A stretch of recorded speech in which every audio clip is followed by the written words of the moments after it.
Hello ladies and gentlemen, my name is Dietrich and this is a 2012 Scion IQ. And I have always had a weird fascination with this car. I love the way it looks. I think some of the engineering in it is really interesting. I love the way that Toyota/Scion tried their best to pack as much car as they could into as small a package as they could come up with. And I like this car so much that I, about 12 years ago exactly, once made a half-hearted attempt to talk an ex-girlfriend into buying one, and this particular woman ended up buying not one, not two, but three Chevrolet Sparks. And I am coming to realize that the fact that I'm single now is a testament to how horrible my taste in women is. But no matter, today with this review, we're gonna find out if my taste in cars is as bad as my taste in the ladies. This really is the first time I've had the opportunity to drive, live with, review this vehicle. So that's what we're gonna do. We're gonna talk about what is or what was a Scion IQ. We'll look at the styling. We'll look under that teeny tiny hood to check out the engine and transmission. We'll measure out the teeny tiny cargo space. We'll look in the teeny tiny back seat and we'll check out the teeny tiny features. And as always, if some of that sounds good and some of it doesn't, check the slidey bar or the description below for timestamps. So let's talk about what is or what was a Scion IQ. So back in the early 2000s, Mini Cooper made a comeback and those are really popular. And then there was the Smart 4.2, which was a city car, and a lot of other small little cars in Europe, which have been popular for a long time. But Toyota/Scion decided they were going to do their updated take on this one. So they designed this, the IQ. And what they tried to do was give it more passenger space than the competitors had. Whereas most of their competitors were strictly two-seat vehicles, the IQ is designed with a back seat. Its usefulness really depends on whether or not you have legs, but it is there. Technically, you could fit 4 people in this car. And of course, internationally, they got a whole range of engines and transmissions and a lot more interesting stuff than we got here. In the United States, Toyota decided to sell this under their Scion nameplate. Scion is now defunct, but that was their more youth-oriented, budget-oriented brand that they had here for a while in the United States. It didn't do very well. It was pretty much a sales flop, to be quite honest. People were kind of moving on from the small cars by the time it came out.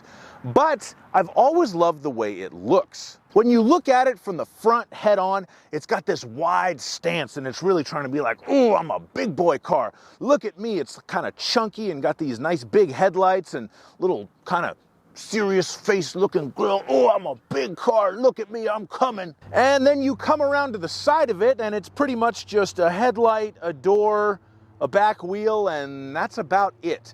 This car is very, very small. Just to put it into perspective, my 2011 Crown Victoria Police Interceptor, which is a car that my American viewers will be very familiar with seeing, is 212 inches long, and I believe that is without the front push bar.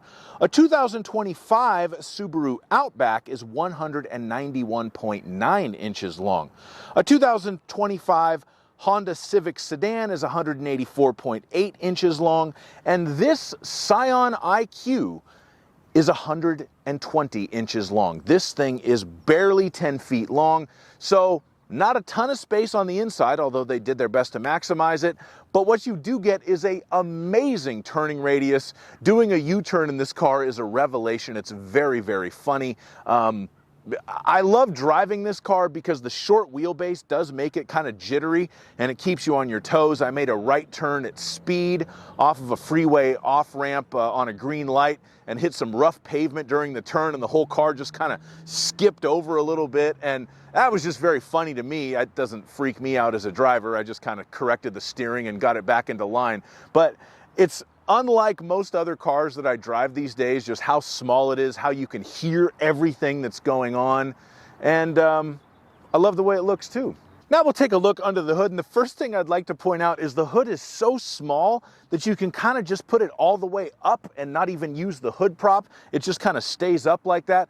I guess that does make maintenance easier, although I'm sure this engine is typically very, very reliable. What you are looking at here is a 1.3 liter 4-cylinder engine. It makes 94 horsepower and 89 torque, and it is hooked up to a CVT automatic transmission.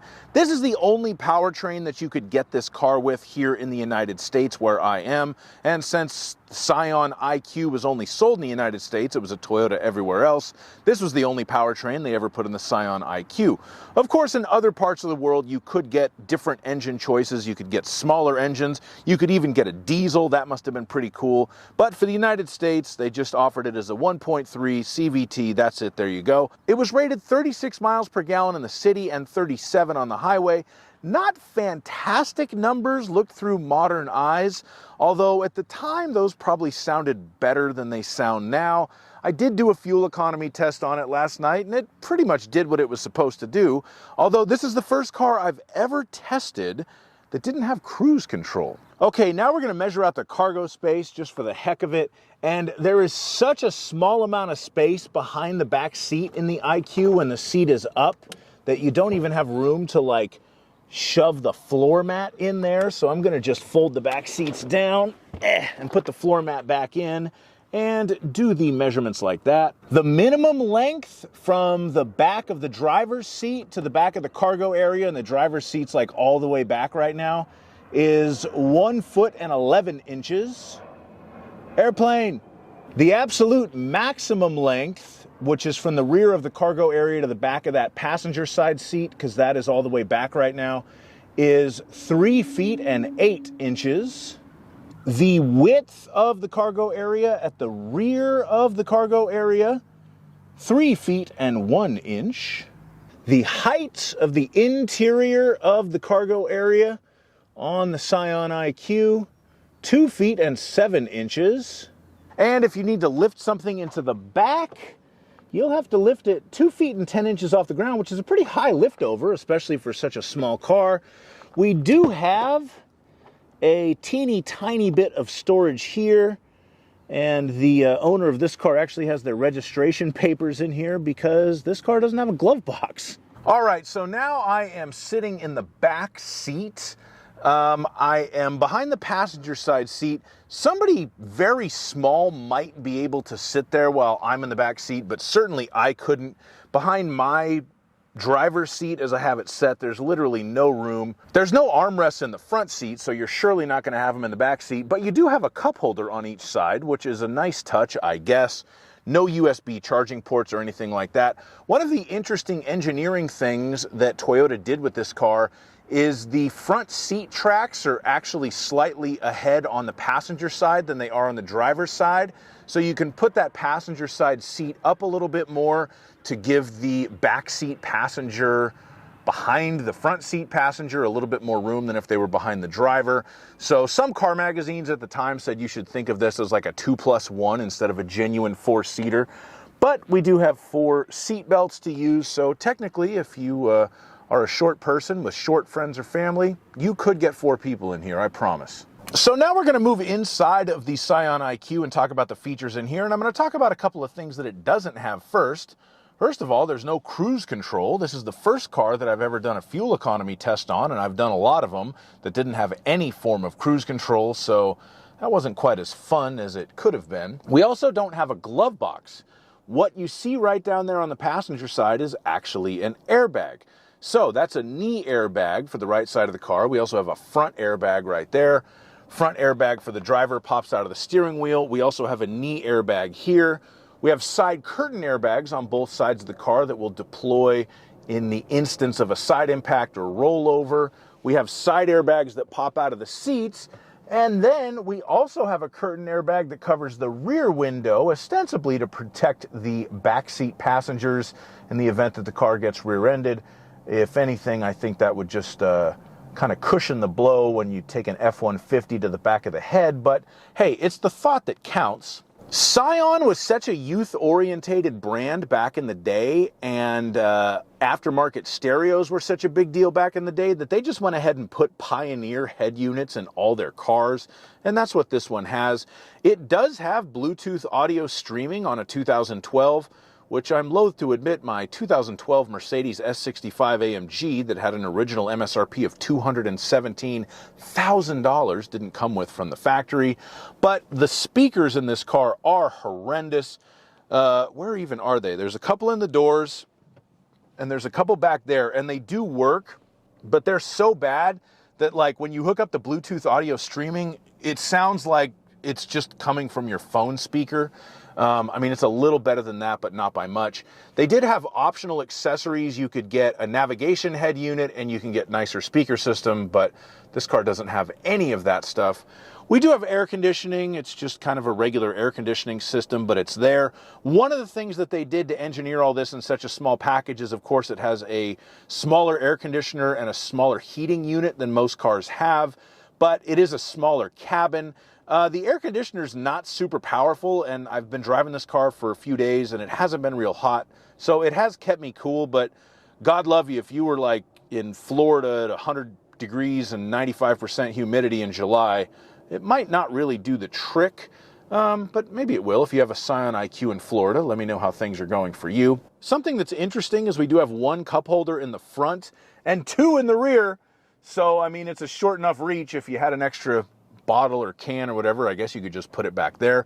One thing I find incredibly funny about this car is the dome light, which is right up here, but it's kind of like shaped after one of those aircraft, you know, like when you're on a jet and you turn on the reading light at night.